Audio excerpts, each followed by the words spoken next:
Okay, so welcome everybody to this AeroGear community meeting. We'll start by reviewing the to-do items. First one has some history behind. I guess it's already like 2 meetings or 3, I don't know. As far as I know, nobody has responded to either my or Tara's email. So I'm not sure anymore if we should just trash it or keep it open. Any suggestions?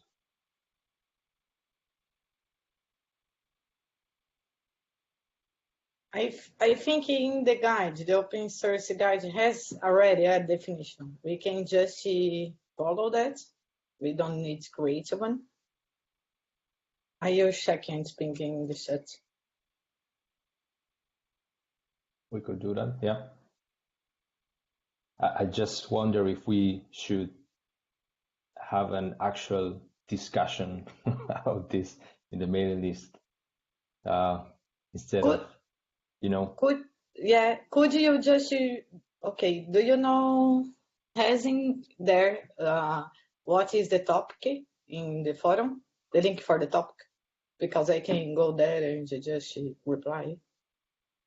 I can look for it. Actually, it's linked in the Trello cards there, actually, Camilla. If you click on either of those links, sure, it will bring you to the conversation. And if it would be great, actually, if you could link in the thread the one from opensource.com that you mentioned. Sure, I will do that. Thank you. Thanks. Okay, so what now? Should I put this here or? Yeah, I guess it's in progress because the mail is sent and nice. Camilla's going to help us out with it. I feel like fulfilled already. Cool. So next ones are from the last meeting, at least. Hi, Jose. I'm down for 3 here, and I haven't done anything on that. I think the runtime connector one could move to in progress. Laura, I think we're actually going to do something there. But the other 2 are still to-dos. Yeah, I did leave a comment in the discussed card custom runtime connector, the second from the top there. I wasn't sure exactly about the approach we wanted to take. I think we decided on maybe leaving it where it was and then not including it in future versions. But then based on what Wojciech said, I think we are maybe considering removing it altogether now. Okay. Well, the important thing is that we will take some action there, and whereas the other 2 cards are still, I haven't even thought about them. I'll follow up with Wojciech on custom runtime connector. Thanks. Paul, do you need any input from our side in terms of getting those done? I noticed that there is a lot of cards actions assigned to you. You probably have the majority of them, so if you need some help, reach out, and I just encourage people to give Paul a hand where they can. Yeah, certainly will. Thanks.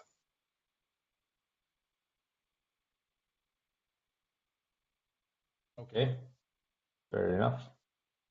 So to-dos ready, and I guess we jump to the new items step. So guys, if you would please take 2 minutes to vote. They are already voted, but I guess we vote again.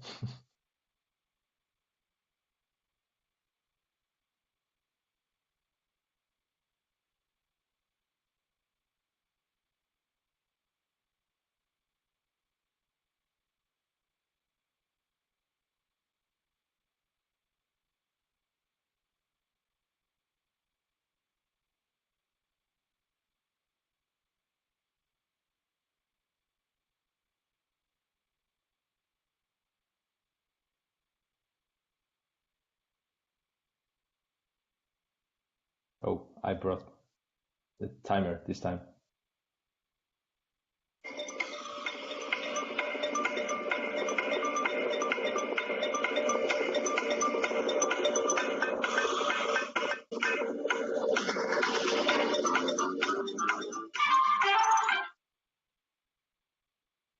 Okay, I hope that was enough time. Know that many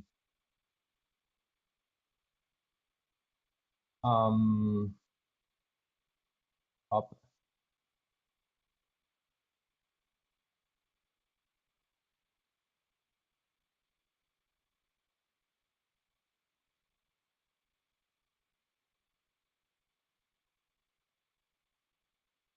You were supposed to vote before the time went out, you know.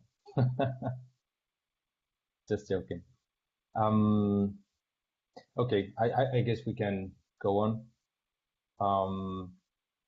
So let's discuss this one. Oh, that's mine.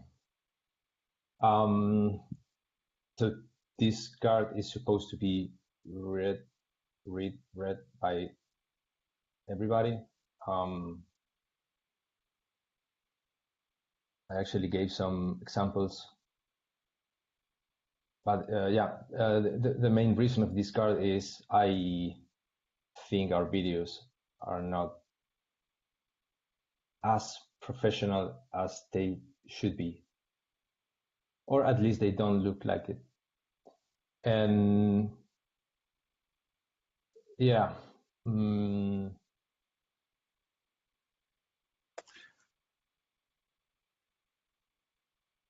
big, please. I'm not sure whether professionalism is the correct criteria here. I think it's about deciding what your audience is and then satisfying that audience. So we're kind of conflicted insofar as promotional video should be all about how easy it is to do things. But an instructional video should actually get down into the weeds and go, not skip over any steps. So, the first question I'd have is, which do we want to do first, promotional videos or instructional videos? And I think where we're missing material is actually on the promotional side. If we want to expand the community, we need promotional video that is, shows off the features more and doesn't get into the weeds about how you actually do things, just to get people into IRC and into Google, the mailing list and things like that. Yeah, but I think that's exactly my point. We have a promotional video in the AeroGear website, and boy, it's everything but professional and good looking. That's of course my opinion, but I just wanted to share it and ask for your opinions too. It doesn't look like a professional product. It's just like it looks like, I don't know, something else, some high school students video. I mean, do you guys know what I'm talking about, or?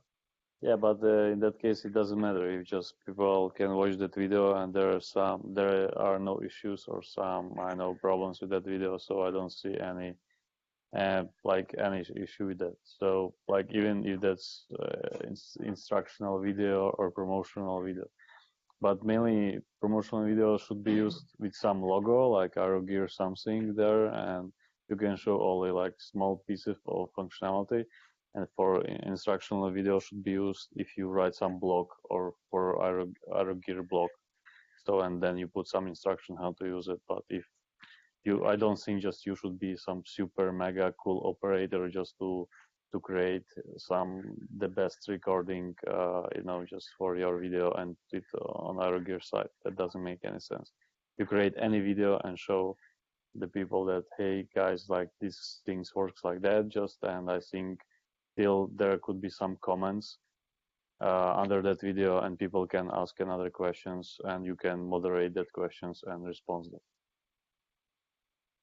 Because if you try to focus on change the video quality, you will lose your time. You will put a lot of energy and efforts, and people probably are not interested in that video because that's super cool or something. In my opinion, the promotion one, that's the first one that appears. I don't like either the approach because it shows that the video will try be something fun, you know. And I don't think that we respect the people that is fun. If you were thinking the school or in the team have a guy really fun, but this doesn't mean that this guy will be respected.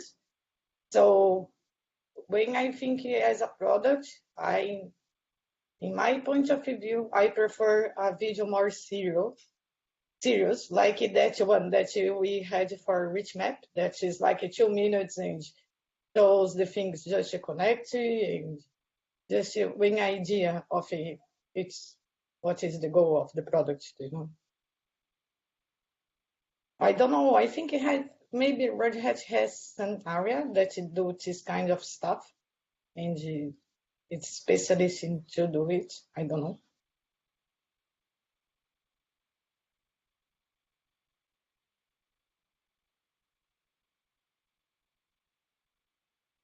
I agree with you 150%. And yeah, you don't have to spend a lot of time or a lot of money or effort or whatever in a promotional video. You just have to make it look, you know, like a serious and standard Red Hat product. I just invite you guys to compare the OpenShift videos with our promotional video.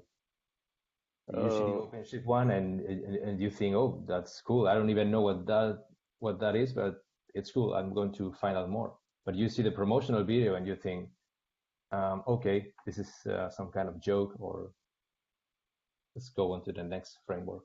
Yeah, but in that case, you need to ask for help from people who do the cool video, you know, just or do some, because OpenShift is the trend technology, you know, just, and they put a lot of effort just to make it cool, and video should be cool and everything.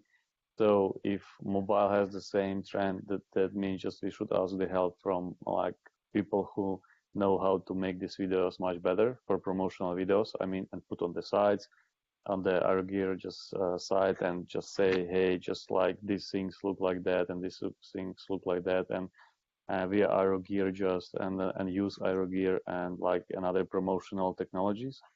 But as Camila said, and I totally agree, that for instructional videos, like we need to go into series. So we should create some like kind of playlist of videos like community can watch, and it doesn't matter how it looks like. It's like could be some guy from community who created that video and put it that in playlist and try to use our gear, or then that could be one of us who actually just made that video and was trying to play it with AeroGear, AeroGear or AeroMap next or whatever.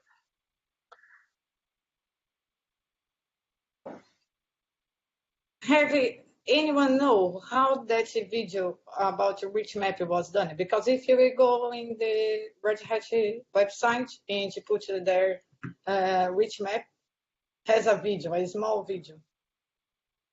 I don't know who did that. Do you know if he has a department? We could just see if he has a department that can do this for us.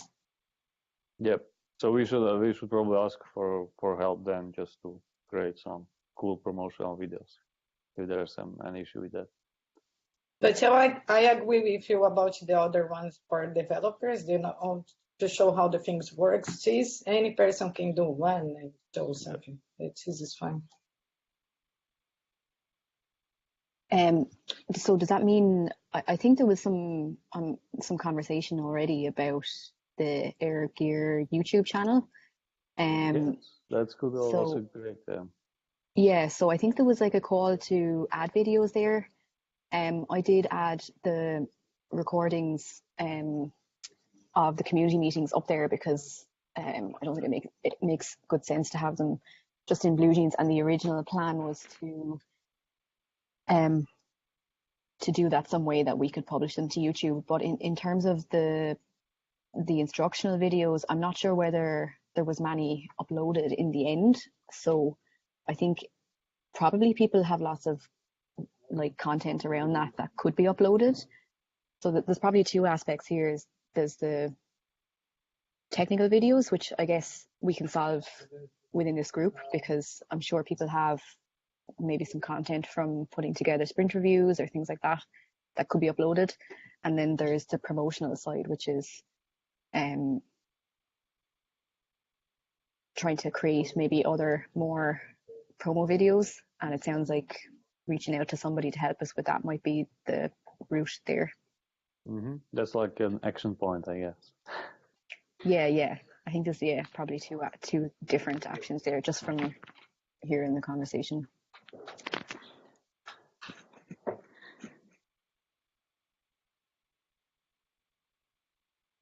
Maybe it's not better to wait more for we upload technical videos, because I have the feeling that many PRs have been made in order to make the things easier and solve the issues.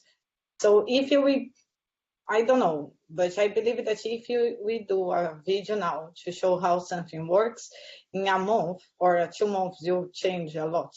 So, but that's always the case, right? With agile and projects. So I think this is true. Yeah, so you could say, oh, let's wait, but perhaps that's what people are doing at the moment. But it means that we have very little content on the YouTube, on the channel. I mean. Yeah, we should probably make some goal that we need to put videos like really like often. I mean, just every week, like put some instructional video, and also have some video about community meetings, as you said. So just what's changed, what's going on, just what's the status of that, and that's kind of can work, I guess. So like you're suggesting maybe like a schedule where, because I think it makes sense, instead of having like a load of videos uploaded by different people, having some list where we say like, oh, can someone do a video this week, or this is the content we're looking for this week. Does anyone have anything? For this week, for this week, for example, you have like, I know, provisioning APBs. For next week, you have, I know, just binding something like binding clients with APBs. For next week, we can have something like, okay, now we can try just use some client configuration and use showcase application and just try that. So that's kind of can work. And like make it in some kind of like series, like, when something like TV shows, like when you have one series, it ends and just then you continue from another point, just like next series, and then if we add a new feature, so we can add actually next, like, or just the serial number 6 or 7, just and then describe just how the things works there. So kind of that. So and just we probably just much better for us push ourselves, actually do it under schedule, like, and just do it every week. And then just the people who are subscribed to AeroGear channel, they can be notified that something is going there, and that's not that. They're like still some videos added, and probably some people can comment on YouTube and start to be more active and just say, hey, just that's cool, just AeroGear is here, just, and we can use OpenShift or Minishift or I know mobile technologies and so on. So that's like YouTube give us, or not ads, but gives us a lot of opportunities to be more publicly available. So that's why we need instructional videos and also some blog where just we describe, even just in text format, what we want to do or how we do the things.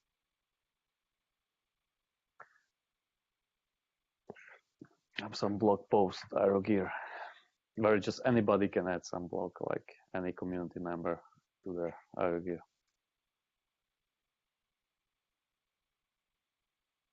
Okay, so time's running out. As for the technical videos,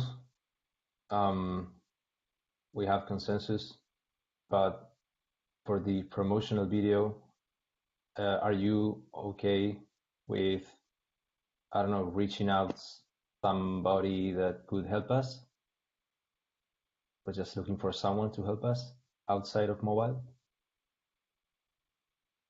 I'm drafting an email on that day, and I'll copy Laura on it. I'm not sure whether this contact will be able to help us, but it's worth trying.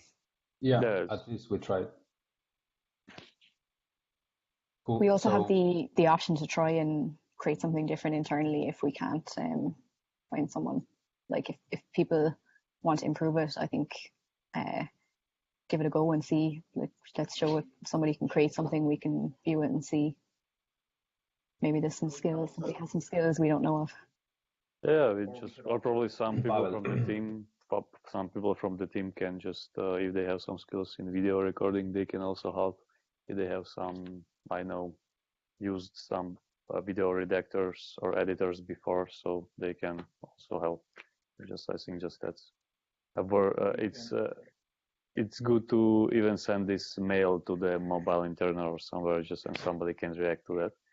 And also to some people who just actually work for Red Hat promotional videos, if that's possible. Yeah, latching on to the end of your comment, there's OpenShift Commons and OSS, which are two groups that probably have, at the very least, a Rolodex of people that you can reach out to for, hey, we need some help with media creation. Mm.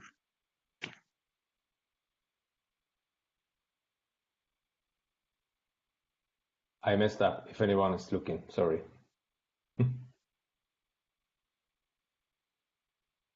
So yeah, I'll move this, I don't know, to do in progress, I guess. And yeah, that's we normally create just separate cards for the to-do actions. Yeah, right. Sorry. Yeah. I was wondering why this. Yeah. Yeah. If you want, I can create the two that I mentioned. If you want to continue with the conversation, because that one did take up a good bit of time, so I don't mind doing that in the background. Okay.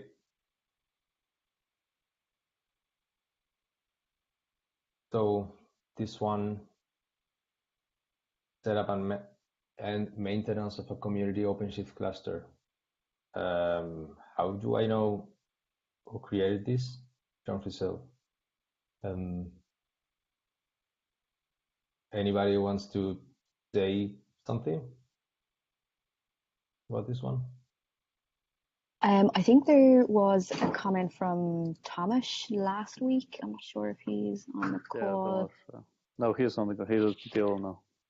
He's on PTO this week. Okay. Yeah, I think there's still some work being done around that, and I also tried something myself earlier today. So I left a comment for him there. So I think it's probably best to maybe wait until we have an update from Thomas on this one. Okay. So I guess I'll put this back to the new items volume. Right. Yeah, but as far as I know, that community OpenShift cluster should be maintained by David Kirwan. So I guess because there's still somebody should be responsible for that community cluster. We use now community cluster only for running pipelines, but it now is in broken situation, so just nobody can use it. But that's what I know. Yeah, Vitaly, I think we were waiting for some work to finish that the core team had in progress before, like, we want to have like a clear line in the sand and say, okay, the core team is finished with the work that they're doing, and now the management of the cluster goes to the community. So last week, I think there was still some stuff in progress. So that's already merged. So I merged all the pull requests, or just mine pull requests regarding pipelines and running pipelines nightly. So all the stuff merged, but as I say, it's in broken situation because Pavel did some small changes regarding some kind of binding, I guess. and it started just to generate too much unbind projects, and it now in inconsistent situation, unfortunately. So, and we should manage how to actually fix that. And after that, if everything runs fine, we can actually give that cluster to the community, and community can play with that and try some stuff there. Yeah, so there are still issues. Vitaly, will you leave an update in that card when the issues that are going on now are resolved? And then we'll know when we can look at that one next. Yes, I can probably just look into that card and add some comments there. Yeah, whenever that happens, yeah. Thank you.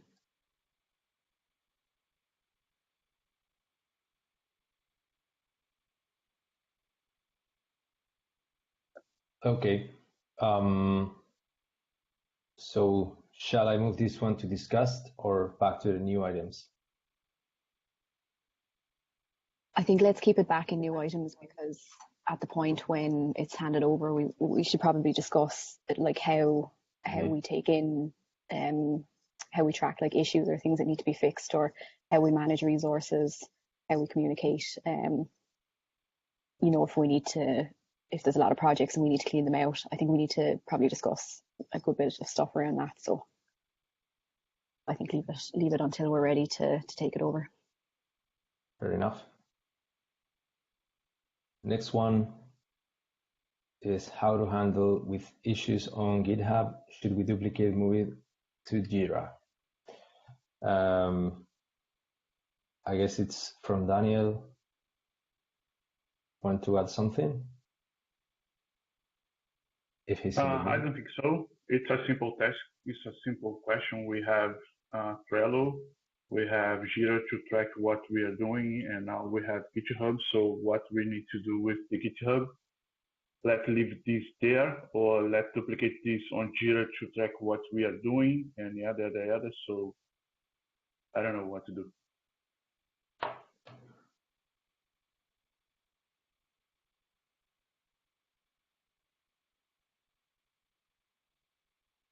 So I think the process we want for this is code owners are responsible for managing and triaging things in GitHub issues and moving them into Jira so that they can get story pointed and scheduled or discussed or whatever. For things that aren't Jira issues, just popping them over to the mailing list, putting a link in there, and then just closing the issue might be good. It's, from my point of view, the biggest thing with GitHub issues is we don't want them to languish. So should we not suggest the users create the problem, use the Jira to report the issues and feature requests, things like that? No, Jira sucks. I mean, like it really just does. Everyone knows how to just fill out a form in GitHub issues and send that in, and it's really on us to massage that data into Jira. Like, we don't want random community members showing up and throwing things in our backlog, because that'll just make everything obnoxious.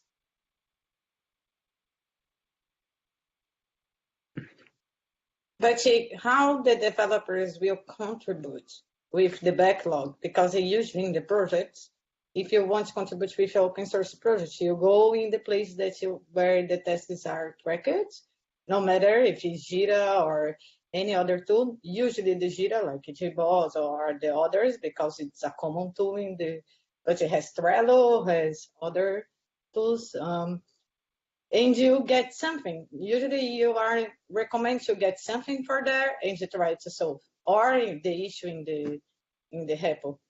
So if we don't want that the contributors do the things, so what is the sense of be open source? I mean, so we don't want we don't want random people from the community putting things in our backlog, because that is how we do our work. we want them to contribute pull requests and issues. And if the pull request closes the issue, we can just manage it all then. If the issue is something we want to take on, then we are responsible for putting it into our Jira and getting that backlog thing massaged. It's entirely about having you are from the community, here is your community space that we work with, this is where things start for you. Trello, from my point of view, is more internal. This is how businesses get things into Jira. And if someone in the community is really, really eager, then there's no reason we can't create a task in our backlog and assign it to them at that time. But right now, there's nobody in the community who has that much cachet, whose name pulls that much weight, that they have that position. So it's really not worth it's really not worth the time to figure out how to get them integrated to the Jira workflow. Let's just point them at the GitHub issue workflow right now, and we work on getting things from GitHub issues. We work on making sure that the GitHub issues stay fresh, and the person responsible for that role is the thing we've been calling the code owner. So I don't really think there's a disconnect between open source and Jira is the source of truth for the work that the people that the organizers have decided we're going to take on. I love GitHub issues because they're phenomenally simple. Anyone can just throw one in, and it's up to us to just make sure that something happens to it. I hate GitHub issues because anyone can just throw something in, and it's up to us to make something, up to us to make sure something happens with it. But it's literally the easiest thing for new community members who aren't working at Red Hat to do to get involved with us. Yeah, but it is still not concise. And I think it's still the Daniel's questions, because we don't have a concise process to that. Because if I want to contribute with MongoDB, for example, I go in the Jira of MongoDB and check something and try to solve and assign it for me. And MongoDB is a company to have it's an open source project. JBoss is the same, and is in our company. So have people that prefer open the repo, and I think it's responsibility of the code owner check if it's required to track in the Jira or not. It is according of the definition, but it's still the same problem. The things are duplicated, and they don't have a definition about how the people will actually contribute, Because in the same way that we say, we want a community, we want people work with us, we are telling, no, don't do this stuff because it's my way to organize the things. We are not really embracing them, So has anyone submitted a pull request or a GitHub issue and we said, no, you don't work for Red Hat, and closed it?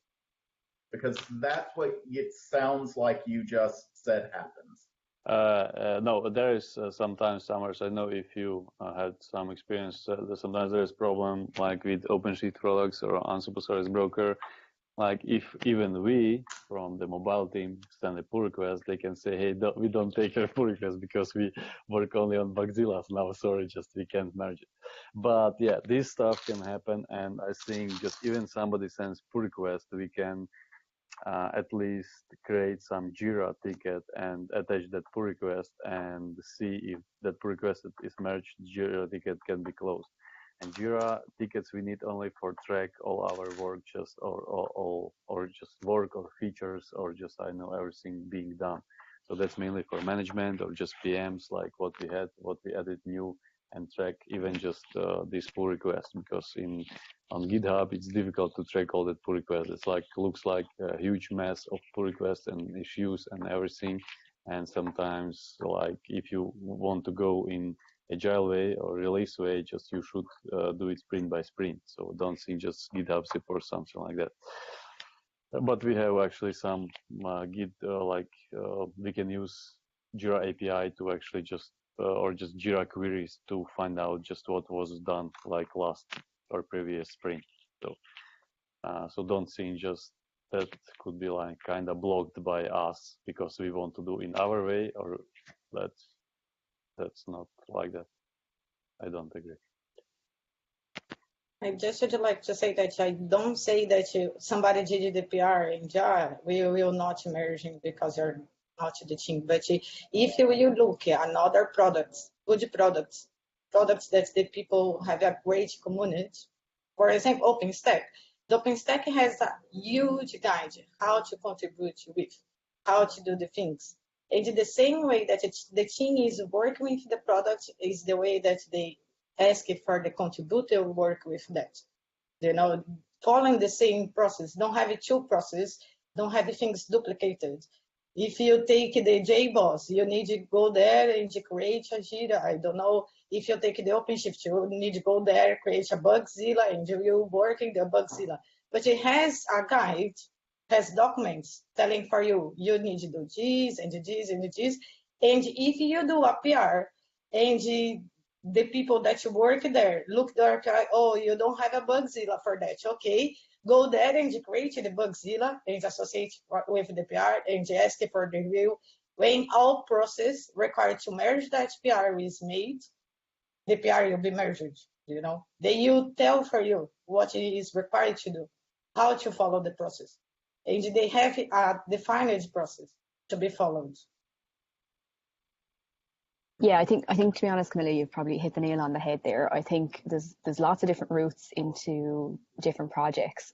I think the main thing we want to achieve is that we agree on if someone submits a PR or creates a GitHub issue, how do we respond to that person? So if we all agree, okay, we work mainly in Jira, so we're going to say to the community person, actually, we work in Jira. I've created this Jira for you. It's linked so you can see the updates. And I think people are used to the fact that, okay, some products use Bugzilla, some use issues, and it's just a matter of coming and having someone clearly say, well, this is our process. So if you want to contribute, here's how you do it, and be helpful about it, rather than say, I don't think anyone would say, oh, we're not going to take the PR. It's more just like advising the person on how best to contribute. So I did leave, it's kind of something I've been working on recently. There's a community section on the AeroGear.org site, and I've done some updates to that. There was some outdated information in there. The older Jira projects were there as well. So I can link those in. But I think... I catch that, but I think the question of Daniels is, what is the process? I think the thing that we need to address is, how is our process? How is the process of this product, this organization? How it is we work? A definition. Yeah, so I suppose my understanding is that if someone creates a GitHub issue on Service Team 1 anyway, if someone picks it up to work on it, I've asked them to create Jiras when they start working on it. So that's how it's been working for Service Team 1. I'm not sure about other teams. Yeah, but it's every time we create Jira. That's normal, because Jira is our way to communicate between developers working on the same product at the same time and actually collaborate. And community mainly collaborate on GitHub, so just they can discuss the stuff there. But if actually they want their pull request to be merged or something, we should still create Jira for that pull request and link the Jira to the GitHub and say, okay, just we involve your pull request, or we add your pull request, and we we merge your pull request and close the Jira ticket, and that's it. So just and then we can do some triage or some like release where all these changes were merged even from GitHub pull request. But yeah, main discussion in the community should be on GitHub, and main discussion of like our work related to the product should be on Jira. So that's like two different process. But I don't see any problem to how to say, integrate GitHub into Jira. So that's still possible. And how we are suggesting for the contributor, if you now have many developers want to contribute with the product, how they can contribute? How is there in the documents telling go to the Jira and take a Jira and do this stuff? or don't go in the Jira and don't do this stuff because you are not working in Red Hat or not? In the SDK READMEs, we have the AeroGear project in Jira linked. So we do suggest in the READMEs, if you find an issue, create a Jira in the AeroGear project. Yeah. So they still can create issue, and they still can link a pull request there, and they can still create GitHub issue if they want. So that's not. So in the AeroGear, is telling to create in the Jira, but in other points, we're telling to create in the GitHub, and to use the pull request template, the issue template. Camilla, where is it? Where does it say to create a GitHub issue? Maybe I missed that. Because we go there in the repository, I don't know, mobile core, and we can click in the issue and create an issue for the repo. Okay, Camilla, this is the question of the Daniels. If we create the issue there and we create the same issue in the Jira, how it works, the duplication. You are right, but I mean, so for community, it's better to use GitHub or just create issues there. So as I mentioned, so they definitely should use GitHub, create GitHub issues, send pull requests, everything. But if you want to incorporate any of their work into release or just something, or do some triages, backlog refinement, everything like that, so we should definitely create Jiras, because in that way we can track work on GitHub. Otherwise, we lose all that context and we lose all information from GitHub because we don't use it. So we still need just to link GitHub and Jira somehow to track all that work done, even just from community members. If there is possibility for them to create a Jira ticket, so that's cool. So they can create Jira ticket and they can, for example, create GitHub pull requests. They don't need to create a GitHub issue. So that's much better. But if there's no another possibility, then they can create some GitHub issue, and we can create some task or just issue in Jira for them also, and link to that GitHub issue. So I think there should be still some trade-off between one and another. So I see that we have two problems. One is that in part of the documents, we say for the people use the issue in the GitHub. And the other part, we say for the people go there and track in the Jira. They can use whatever they want. They can use whatever they want. If they use Jira, that's okay. So that's better for us because there is no work for us. But if they use GitHub, so they can use GitHub, but we need to generate tickets for the GitHub issues. Camilla, would you mind linking where, just on your first point that we say we have, you're saying that it sounds like we have two different recommendations to contributors, which one being open a Jira and the other being open a GitHub issue. So Passo's linked an example of where we say go to Jira. Would you mind linking in the card anywhere that you've seen that we recommend opening a GitHub issue? I think let's create. I can try, but I listen now as an answer that we have some place that say to go to the Jira and check the Jiras for the contributors, and have the Jira link for the project. And and we are discussing that it has the other points, like in the repos, that it has the information to create an issue in the repo. My first question was why we don't suggest for the users and contributors use just one place. If the person don't go in the Jira and create the Jira, probably will create the issue in the repo. But why we don't ask kindly for the creating the Jira if the Jira is best for us? This was the first. I think it's probably because we didn't discuss it until now. So I think lots of people have different experience with different projects. So there's just been differing opinions and we haven't agreed on an approach. So that's probably how we've landed with a couple of different suggestions. So I think this is a really good point. I think it's a good discussion. I'm just watching the time though. We're a little bit over. And I think it'd be good maybe to capture, lots of people have mentioned really valuable information about, well, first of all, the source of this query. So do you think would it be helpful to maybe capture, if everyone can include their perception of like how they've been approaching this one, and maybe let's see what the most common one is, and maybe come back again to it in the next meeting when we have more information, because it sounds like there's lots of different understandings of this one going around. Is that fair enough? Any objections to doing that? Sure. Yeah. So I'd encourage everyone just to leave a comment in this one, just about their approach and what they've been, if they've recommended something or documented something around this, maybe just include that there so we can understand what's currently going on with it.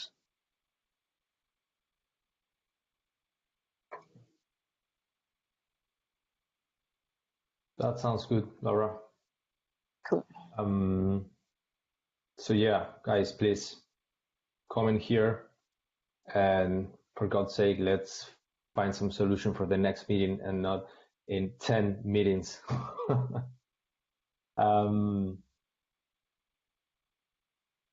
Hey, what is this? What is this waiting?